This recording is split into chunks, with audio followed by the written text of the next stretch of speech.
ಎಲ್ಲರಿಗೂ ನಮಸ್ಕಾರ.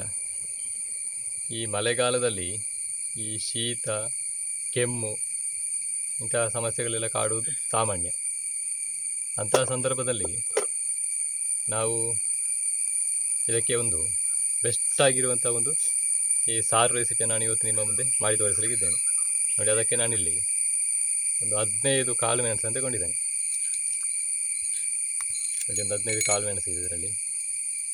ಅದೇ ರೀತಿ 1 ಟೀ ಸ್ಪೂನ್ ಆಗುವಷ್ಟು ಜೀರಿಗೆಯನ್ನು ತಗೊಂಡಿದ್ದೇನೆ. ಇವಾಗ ಇದರಿಂದ ಒಂದು ಸೂಪರ್ ಆಗಿರುವಂಥ ಒಂದು ಈ ಸಾರು ರೆಸಿಪಿಯನ್ನು ಮಾಡಿ ನಾವು ಅದರ ಮೂಲಕ ಈ ಶೀತ ಕೆಮ್ಮಿನ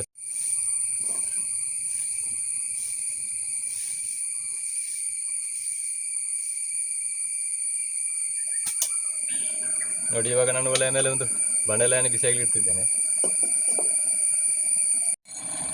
ನೋಡಿ, ಇವಾಗ ಬಾಣಲೆ ಬಿಸಿಯಾಗಿದೆ. ನಾನಿವಾಗ ಈ ಕಾಳು ಮೆಣಸನ್ನು ಬಾಣಲೆಗೆ ಹಾಕಿಕೊಂಡು ಸ್ವಲ್ಪ ಫ್ರೈ ಮಾಡಿಕೊಳ್ತಿದ್ದೇನೆ.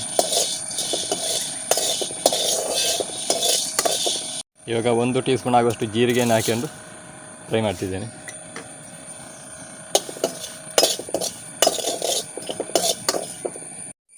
ನೋಡಿ, ಇವಾಗ ನಾನು ಫ್ರೈ ಮಾಡಿದಂತಹ ಈ ಜೀರಿಗೆ ಮತ್ತು ಕಾಳು ಮೆಣಸನ್ನು ನೋಡಿ ಈ ರೀತಿಯ ಕುಟ್ಟಾಣಿಗೆ ಹಾಕಿಕೊಂಡು ಇದನ್ನು ನಾವು ಸ್ವಲ್ಪ ಜಜ್ಜಿಕೊಳ್ಬೇಕು.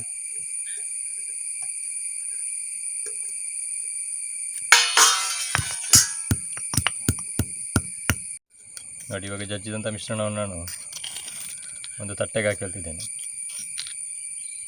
ಇವಾಗ ನಾನು ಮತ್ತೆ ಒಲೆಯ ಮೇಲೆ ಬಾಣಲೆಯನ್ನು ಇಡ್ತಿದ್ದೇನೆ. ಇವಾಗ ನನಗೆ ಎಷ್ಟು ಸಾರು ಅಗತ್ಯ ಇದೆಯೋ ಅಷ್ಟು ನೀರನ್ನು ಈ ಬಾಣಲೆಗೆ ಹಾಕಿರಬೇಕು.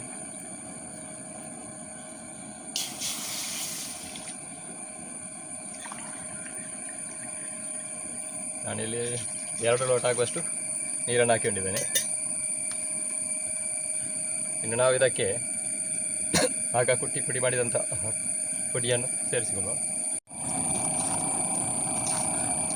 ರುಚಿಗೆ ಸಾಕಷ್ಟು ಉಪ್ಪನ್ನು ಆ್ಯಡ್ ಮಾಡುವ. ಇದರ ಜೊತೆಗೆ ಸ್ವಲ್ಪ ಹುಣಸೆ ಹುಳಿಯನ್ನು ಕೂಡ ಸೇರಿಸಿಕೊಳ್ಬೇಕು. ಹುಣಸೆ ಹುಳಿ ಗೋಲಿ ಗಾತ್ರದ್ದು. ಬೇಕಿದ್ರೆ ಸ್ವಲ್ಪ ಬೆಲ್ಲ ಕೂಡ ಹಾಕಿಲ್ಬೋದು. ಇದನ್ನು ನಾವು ಮುಚ್ಚಳವನ್ನು ಮುಚ್ಚಿ ಚೆನ್ನಾಗಿ ಕುದಿಸಿಕೊಳ್ಬೇಕು.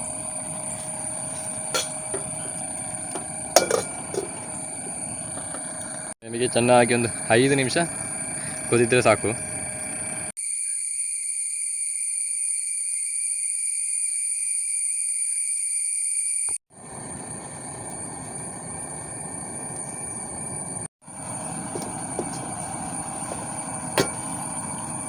ನೋಡಿ, ಇವಾಗ ನಮ್ಮ ಸಾರು ಕುದಿದು ತಯಾರಾಗಿದೆ. ಇವಾಗ ಇದನ್ನು ಒಲೆಯಿಂದ ಕೆಳಗೆ ಇಳಿಸಿಕೊಳ್ಳುವ. ನೋಡಿ, ಇವಾಗ ಇದಕ್ಕೆ ನಾವು ಒಂದು ಒಗ್ಗರಣೆಯನ್ನು ಮಾಡುವ.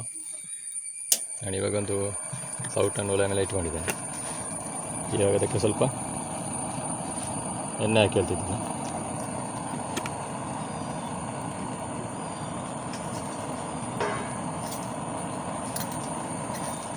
ನೋಡಿ, ಇವಾಗ ಅದಕ್ಕೆ ಸ್ವಲ್ಪ ಸಾಸಿವೆ ಹಾಕಿ ಹೇಳ್ತಿದ್ದೀನಿ. ನೋಡಿ, ಇವಾಗ ಸಾಸಿವೆ ಎಲ್ಲ ಚೆನ್ನಾಗಿ ಸಿಡಿತಾ ಉಂಟು. ಇವಾಗ ಇದಕ್ಕೆ ನಾನೊಂದು ಸ್ವಲ್ಪ ಕರಿಬೇವಿನ ಸೊಪ್ಪನ್ನು ಹಾಕಿ ಹೇಳ್ತಿದ್ದೇನೆ.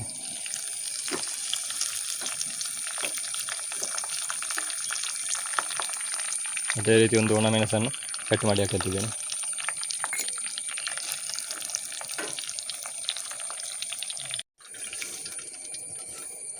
ನೋಡಿ, ನಮ್ಮ ಒಗ್ಗರಣೆಲ್ಲ ಸೇರಿಸಿ ಕಾಳು ಮೆಣಸಿನ ಸಾರು ತಯಾರಾಗಿದೆ. ಇದನ್ನು ನಾವು ಅನ್ನದ ಜೊತೆಗೆ ಕಲಸಿಕೊಂಡು ಊಟ ಮಾಡ್ಬೋದು, ಅಥವಾ ಸೂಪ್ ಥರ ಗ್ಲಾಸ್ಗೆ ಹಾಕಿಕೊಂಡು ಕೂಡ ಕುಡಿಬೋದು. ನಮ್ಮ ಕಾಳು ಮೆಣಸಿನ ಸಾರು ತಯಾರಾಗಿದೆ. ಇವಾಗ ನಾನು ಇದನ್ನು ಸ್ವಲ್ಪ ಟೇಸ್ಟ್ ನೋಡ್ತಿದ್ದೇನೆ.